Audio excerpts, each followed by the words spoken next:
Bora começar o vídeo com as informações para falar sobre a ideia ou a história de que Marcos Braz pode trocar o Flamengo, posição de vice-presidente de futebol, para trabalhar na CBF. Que a CBF vai passar por uma reformulação gigante, isso todo mundo sabe. O Tite e seus auxiliares já estão fora. O Juninho Paulista, que era o diretor de seleções, também está de saída. E o Edinaldo Rodrigues busca um substituto para o Juninho, o nome mais cotado, mais comentado, aquele com mais chance é do André Sanches, ex-presidente do Corinthians, que inclusive esteve no Catar, ainda está, volta só na quarta-feira, ele esteve acompanhando a seleção brasileira.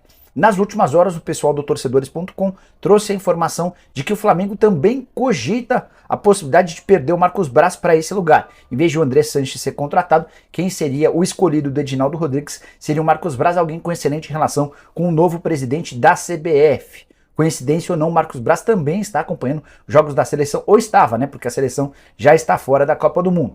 Não há muita preocupação pelo que eu pude apurar entre os dirigentes do Flamengo, eles não temem essa possibilidade de o Marcos Braz trocar o trabalho que tem à frente do Flamengo pela CBF, certamente de muito menos exposição. Afinal de contas, estar à frente do Flamengo garante a ele uma enorme visibilidade. Mas é o seguinte, eu queria aproveitar esse momento aqui, a gente está iniciando o Canelado, para fazer uma homenagem ao nosso amigo Vampeta. Eu pensei muito em você ontem à noite, depois de tudo que a gente falou e ouviu sobre a derrota da seleção brasileira, mas por um aspecto muito importante que você abordou logo depois da convocação da seleção brasileira e antes, inclusive, do Tite anunciar a lista dos 26. O jogador em questão, eu nem concordo tanto contigo, mas o teu argumento, ele me convenceu. E é algo que a gente tem que começar a considerar quando se fala numa convocação de seleção brasileira.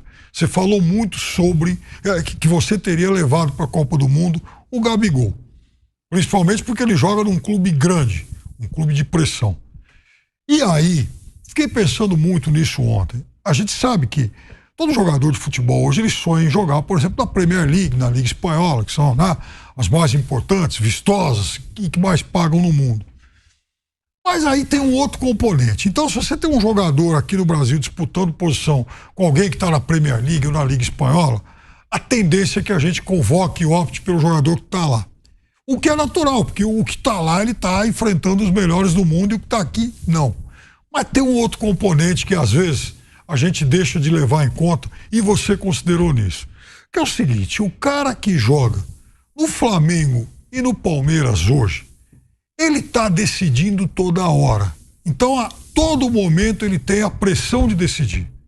Um cara que está na Premier League, por exemplo, num Aston Villa, ou um jogador que está no Sevilha, ou mesmo aquele que está no Manchester United, que não decide coisa nenhuma, ele não está convivendo com essa pressão da decisão, fazendo parte do dia a dia esportivo dele. O do Flamengo tá, toda hora ele está em final de Libertadores, de Copa do Brasil, de Brasileiro, e o do Palmeiras idem. E eu tô te falando isso porque você defendeu essa tese antes e a gente ficava, às vezes, muito hipnotizado por aquela coisa do cara que joga na Liga Maior. É verdade, jogar na Liga Maior é importante, é o sonho de todo jogador. Mas a gente tem que considerar esse componente sempre. Ou seja, do jogador que está acostumado à pressão. E o cara hoje que joga no Flamengo e no Palmeiras, ele tem essa pressão fazendo parte do dia a dia dele. Então, portanto, ele está muito treinado para uma situação como aquela de ontem. É que vive, né? Quando eu falo assim, tudo bem, tem aí, né? A Premier League, La Liga, a gente tem ali, né? Portugal ali com sua liga, a Itália, tudo, mas esses jogadores de Flamengo, Palmeiras, né, que estão ganhando tudo, esses caras eles defendem dois clubes gigantes. Eu falo assim, eles não estão, qual é a diferença só? É que está no continente americano e a moeda é diferente. Sim. A moeda é diferente. Mas eles vivem situações aí de viajar, de estar todo momento, e até entre eles competindo, você vê que para o país todo, quando vai ver a cobrança do dia a dia, se não jogar bem, a gente está aqui fazendo o programa todo dia, é na goela, se jogar bem é elogiado, coisa comum que faz parte do nosso trampo aqui no dia a dia. O pai do Gabigol, a produção me passa aqui, deu um churrasco, o nome dele é Valdemir. No mínimo deu um churrasco, viu, galera? Ele postou isso aqui ontem, logo após a eliminação do Brasil. Abre aspas. Que triste, meu Brasil, que pena, mais uma vez fora da Copa do Mundo. E o que me deixa mais triste é saber que meu guerreiro poderia ajudar de alguma forma. Vamos lá, meu filho, começar um novo ciclo e tentar ser campeão de tudo, tentar ser artilheiro de tudo, tentar ser decisivo de novo e ver se os responsáveis te olham com mais carinho e não seja tão injustiçado. Seguimos em frente, em busca do sonho, fecha aspas. O pai do Gabigol, o nome dele é Valdemir, ele postou isso nas redes sociais e excluiu a publicação minutos depois. Tá aí, velho Vamp, você até disse hoje mais cedo na programação esportiva da Jovem Pan que o Gabigol estava com aquele tipo de pensamento no jogo do Brasil e Croácia. E aí, né? Ele devia estar ali também torcendo, né? Ou tu acha que o Felipão torceu pra caramba pro Tite? Nossa, não torce, eu vou falar a verdade. Eu tava vendo ali, ó. Tava vendo ali o Valdano ontem comemorando pra caramba. Mentira! O último campeão foi Valdano e Maradona. Na Argentina também não? Onde? Eles são milongueiros, que nem o José. A Brama jogamos como nunca e perdemos como sempre. O Valdano tá lá, pô. O Valdano sozinho aqui, ó. Tudo história. 2026. O Zanetti, ó. Zanetti, o Flávio Batistuta, esses caras tiveram várias oportunidades no meio da torcida, tudo história. Ele não via a hora de a bola da Holanda entrar. Se eles morremos juntos. Se a Argentina ganhar agora, ano que vem, Valdano vai pra lá? Vai aonde? Valdano vai. Já mandaram ele embora do Real Madrid. Vai pra onde? Vai pra onde? É tudo história, Flávio. Mas olha só, os Zanetti, os caras tiveram várias oportunidades de jogar no Copa do Mundo. Não ganhou. Tu acha que tá torcendo? Gambiaça, os caras tá torcendo pra Otamendi, que é louco. Cecília, Ayala. Otamendi não pode ver uma canela, irmão. Ele é louco, isso aí é maluco. Se o nosso menino vai pegar. Ele ou ali o Xixi? Quem? Você falou. A rapaz ia ser pênalti, aí o Vai de Bob ia estar vibrando. E os dois são loucos. Eu joguei com ele também, no Paris Saint-Germain. O treinador disse legal. Esse é louco. Ele e o Pochettino, outro maluco também. Pochettino metia porrada. Os dois, a zaga era dos dois. E eu falava com o Arteta. Eu e o Arteta eram os dois volantes, né? Eu falei, quando passar da gente aqui, irmão, fudeu, os dois lá são malucos, é pênalti. Era mesmo, e não é mentira, não. Era verdade, o Coxa e o Oquipada falava assim, não deixa passar de vocês, que os caras atacantes pisou na área, e naquela época, quem mandava no futebol francês era o Nantes. O Nantes que era o time, não era o Lyon, nem o Saint-Étienne, nada. Mas tá aí, né, Vamp? Você falou do Gabigol, deu vários exemplos agora, tal, que todo mundo torce contra, mas aí é que tá, Gabriel Barbosa, o Gabigol, é claro, eu não vi nenhuma publicação do Gabigol nas redes sociais e tal, mas o Bruno tava do meu lado. Ele assistiu o jogo e assistiu Bruno o jogo tava do lado, jeito. quando foi pros pênaltis que o Rodrigo foi bater, eu falei pro Bruno assim mesmo, eu digo, esse é o pior momento para um jogador brasileiro. Sim. Se for para um inglês, um francês, não pega, mas aqui no Brasil os caras marcam pro resto da vida. Não é pro Rodrigo ir, é novo. Sim. Não é que hoje o André Nogueira tá no programa, deu uma estatística pra nós, Flávio. A gente fica muito atento mesmo, assim, porque a gente fala assim, o Rodrigo bate pênalti no Real Madrid. O Rodrigo bateu 3 pênaltis no Real Madrid, o Real Madrid ganhando, e os pênaltis foram aos 95 do segundo tempo. Eu lembrava... Então você acha que faltou um jogador... Você acha então que faltou um jogador como o Gabigol na seleção parece assim brasileira? Que o Rodrigo até o Piperno puxou esse assunto com você assim, aqui mais cedo. Parece que o Rodrigo é batedor de pênalti oficial. O Rodrigo vai bater os pênaltis, ele bateu o pênalti com o Real Madrid ganhando, tipo assim, tá 3-1, pênalti aos 91 do segundo tempo. Vai lá, garoto, bate pra dar moral. Mas Vamp, eu tava tentando lembrar. Mas falei, não ia. Eu tinha certeza que eu já tinha visto isso. 1986, o Brasil vai pênalti contra a França. Sim. Quem pega a bola? O Sócrates. Melhor batedor. Melhor era o Zico, que tava meio baleado. E tinha perdido um pênalti. O Sócrates mandou a bola pra Lua. Júlio César, o Brasil foi eliminado. Não, mas eu tô falando assim. Isso aí. Não, eu tô falando assim, situações. Por exemplo, o ar de ouro no jogo é o que vale. Então, por seguinte, hoje podendo trocar, não precisa. A relação vai, mas você altera. Eu acho também que quando chegou o quarto pênalti, você não podia deixar o Marquinhos. Aí tudo bem. Mas aí o Tite falou que eles se enganaram. Sabe por que eu vou te falar? Uma hora depois, eu tava vendo o jogo da Argentina com a Holanda. 2 horas depois, pênalti. Quando os holandeses pedem os dois, quem vem na terceira pra fazer logo o terceiro é Messi. Não deixa Messi pro quinto pra manter logo a vantagem. Pra arrebentar logo aí tudo bem, no quarto. Aí eu lembro, por exemplo, o Platini batendo pênalti, mandando pra Lua. Eu conto pra vocês o quê? Que craque não pode bater pênalti, tem que bater só quadra ruim, que ninguém lembra. No começo do programa, o Piperno puxou esse assunto com você, Vamp, sobre um jogador desse mesmo perfil do Gabigol na seleção, um cara decisivo, que já está acostumado com um jogo grande, já brilhou em momentos cruciais. E aí, Vamp, será que faltou um jogador desse estilo, desse tipo, como o Gabigol? Quando eu falo da eliminação, o Brasil não teve só os 120 minutos para poder ganhar. Nós fizemos jogo, o Flávio estava do meu lado, nós três, eu, Fábio e o Piperno fizemos jogo. O Bruno veio trazer mais energia. Foi. Não sei porquê, mas veio. E saiu o gol. Saiu o gol. Aí começaram a sacanear o Zé Manuel. O que aconteceu? Ele não viu nada. Ele veio me perguntar e aí como foi? Eu disse, você não viu? Eu não vou te contar.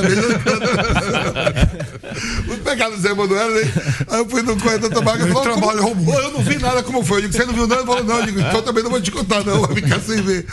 Mas assim, é 45 do primeiro tempo, aí você tem os 5, 6 de acréscimo, já dá, vamos botar 5, já dá 50. O segundo tempo, você tem mais 45, mais 5, você já vai para 50 minutos de jogo. O Brasil faz o gol nos acréscimos da prorrogação do primeiro tempo. É muito tempo com o time que tem para você não furar a Croácia. Os croatas. A gente sabe, eu vi o jogo, ó, controlava o jogo no meio campo, mas não tinha força para atacar. O Brasil estava sempre mais próximo de fazer o gol do que os croatas. Por quê? O Modric, o que joga no Chelsea lá, como é o nome dele? O Kovacic. Kovacic, o 11 lá. E o Brozovic. Que diz que é o fumante do caramba. Eu falo, que fuma pra caramba. E correu 16 quilômetros.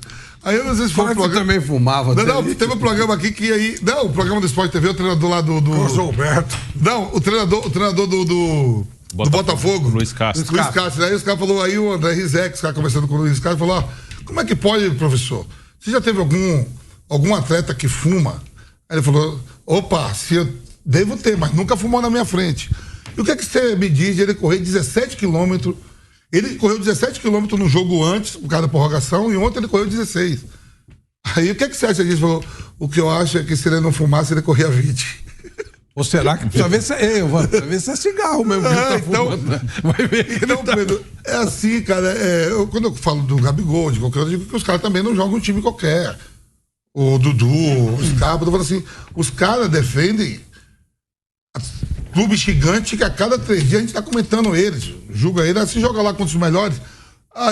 Outra coisa que também não entra, por isso que é bom andar com vocês e conversar com vocês.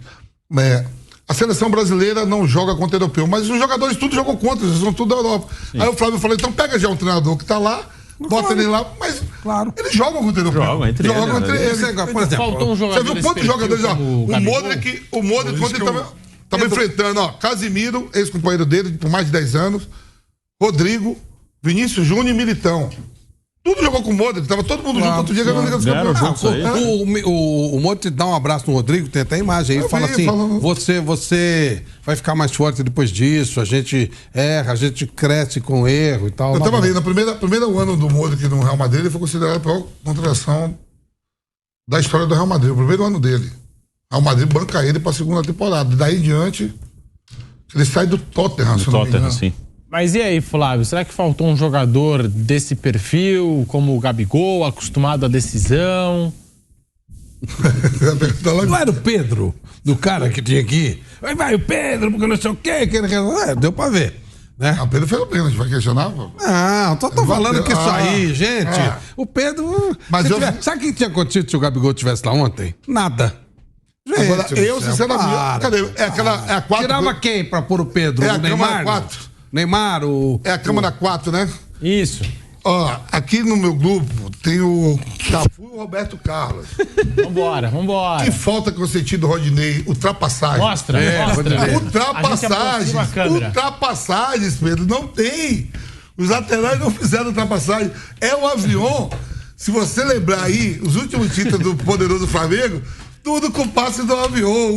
O Vidal se rendeu ao homem, irmão. Agora é o seguinte, se eu sou o pai do Gabigol, eu também tiro uma casquinha, lógico. Agora, o pai é o pai, pô. O futebol agora, eu entrar nessa barca, pô, não vai a menor falta. Ele teve um monte de chance e não conseguiu aproveitar, pô. Ô, Piperno... Você acha que se os caras não ganham, né, dizer assim, chupa, Vampeta? Podia ter. Podia, né? Eu não falo direto. Lógico. Mas eu ia dizer, velho, não fala só pra mim, não. Você falou pra mim que eu falo publicamente. Tem que falar pros demais.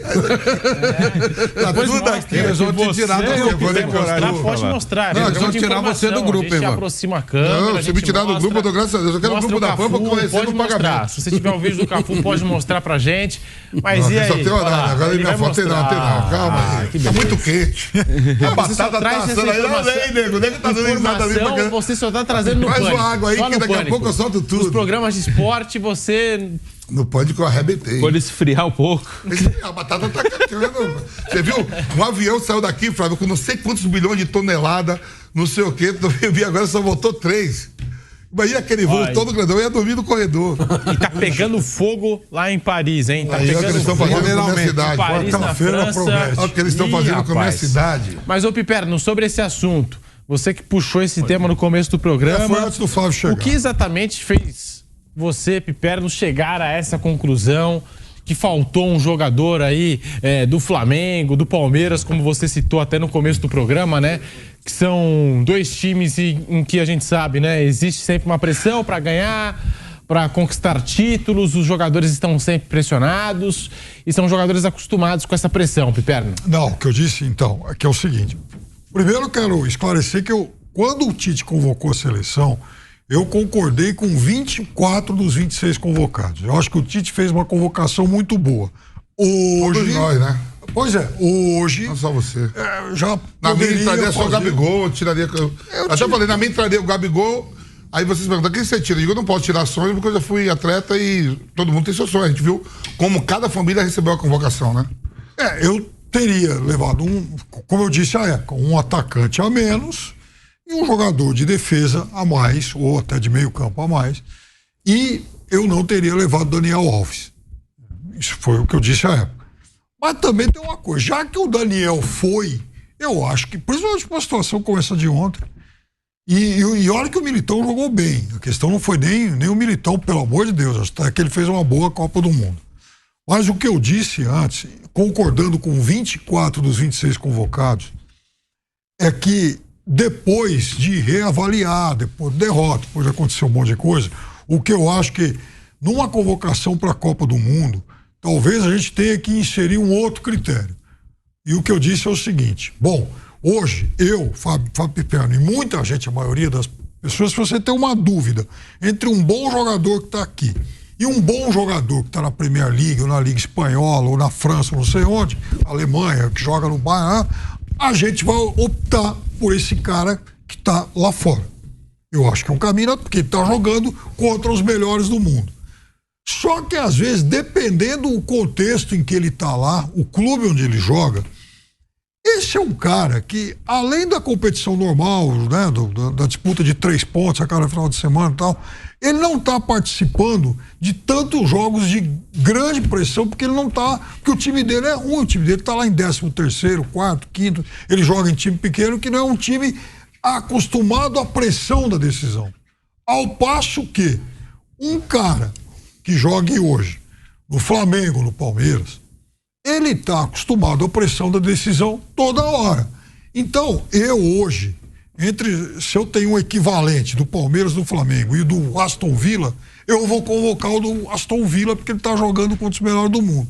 Mas é possível que a partir do que aconteceu aqui, eu também incorpore esse elemento da pressão a um critério de convocação. Porque eu acho que esse cara, ele é muito pressionado, ele é muito criticado, ele está assim, à mercê de muitos críticos o tempo todo. Por exemplo, Pedro, por isso que eu entendi. O que falaram, que a gente também nunca imaginava isso, né? Porque todo mundo está falando que se perde a aventura. Aí, quando se ganha, a sujeira vai para debaixo do tapete, você falou que o Neymar ia ser melhor, todo mundo vai, já tinha um discurso pronto para vitória e para derrota. Sim, normal. Que o Rafinha jogou transtornado a Copa toda. Que quando ele entra com o Neymar chorando, psicologicamente ele estava abatido. Se o Brasil dá sequência, ele não ia jogar mais, ia jogar o Antony. Também acho que o Antony entrou muito bem no jogo. Entendeu? A gente não vai saber. O cara, o que aconteceu na vida do Rafinha em menos de 2 anos. E a gente não fala que todo mundo é preparado igual, mesma mentalidade. O Rafinha assistiu demais a Copa do Mundo. Acontece. Não, você sabe, você coisa. Agora imagina, a Rafinha chance de um estreou. jogador que tá aqui no Brasil ter esse problema é muito maior. O Rafinha estreou na seleção em outubro de 2021. Há um ano e pouquinho, 1 ano e 2 meses. Não é só isso. Ir pro Barcelona. Ele tava no Leeds United. Você quer Leeds, ir pro Barcelona, vem pra seleção, joga bem algumas partidas eliminatórias, daqui a pouco vai a uma Copa do Mundo. Eu vi como é perfilar entrar o jogo contra a Turquia, o primeiro jogo. Eu até brinco que o Filipão me chamou, digo, pai, o treinador vai botar um volante, mete atacante aí. E já malandro de tudo, pô, é aquela história que eu conto, me pega que o cara falou que o Santos foi jogar contra o Bayern de Munique e o Lima Coringa, o treinador chamou e falou, ó, fica na frente da zaga, protege o zagueiro, quando o lateral subir, cobre o lateral e marca o número 5 deles, o Beckenbauer. Ele falou, professor, ganhou 3 mil pra fazer isso tudo. Por 3 mil você quer que eu marque o Beckenbauer, cobre o zagueiro, ainda protege os laterais. Agora, gente, ó, é muito essa coisa do caça às bruxas, né? Não, mas não. Eu sei que você tem. Você é muito amigo. Não tem como votar em paz.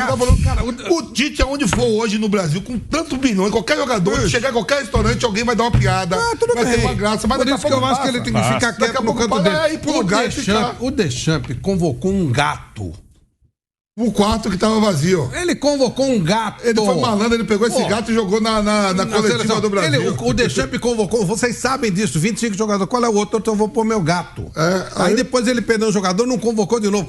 E o time tá chegando na final, cara, não tem nada a ver com isso. Ter ligado pra ele. Falou, meu irmão, gato, pô. Você botou 25 e um gato é meu filho. O Churran deve ter ligado pra ele. Então, mas aí eu acho que o Edilson é treinador da seleção, eu sou campeão com ele, mas meu irmão, meu filho joga, você não vai convocar, não? Aí o Sterling foi pra lá e ele não convocou, agora voltou e jogou. Hoje. O cara que convoca um gato tá indo pra final. Você imagina se o Tite convoca um gato e perde? Você imagina se esse Deschamps perde uma loucura da bola aí de Marrocos? O que vão falar pra ele fazer com o gato? Imagina indo aqui, ó, seleção de Camarões, da relação dos convocados pra Copa. Eu não sei quem são os atletas.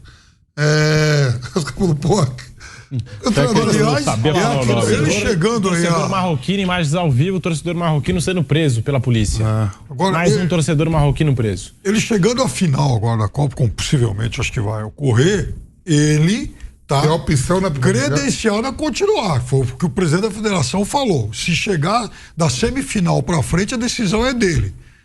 Daí para trás é minha caneta que resolve. Mas então agora o Deschamps vai ter, então, a possibilidade de decidir se continua ou não. Aí eu vou falar um negócio. Se ele falar, então, já que é pro bem da nação, eu fico. Mas no dia seguinte, se fosse esse velhinho presidente da CBF, ia lá fazer uma proposta para Messias e Zidane.